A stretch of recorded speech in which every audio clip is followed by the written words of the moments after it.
In this guide, I'm going to show you how to clear clipboard on Android phone. This is the best method. Intro. First things first, you really need to open up any app that you can actually type on that's going to bring up the text box or keyboard. So I'm going to open up Google, but you can open up anything like messages or notes.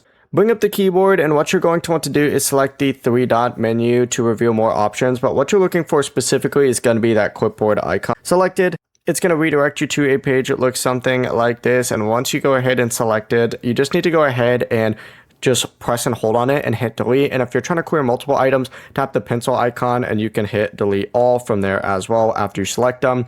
The process is as simple as that. Before you do leave, make sure to like the video and subscribe to the channel with all notifications on. It really does help with the channel and it lets us know that you want more content like this. We'd greatly appreciate it. And if at any point throughout this guide you did have any questions, just ask them down in the comment section below and we can help you out further. I'm going to be doing my best to reply to every single comment down there. Peace.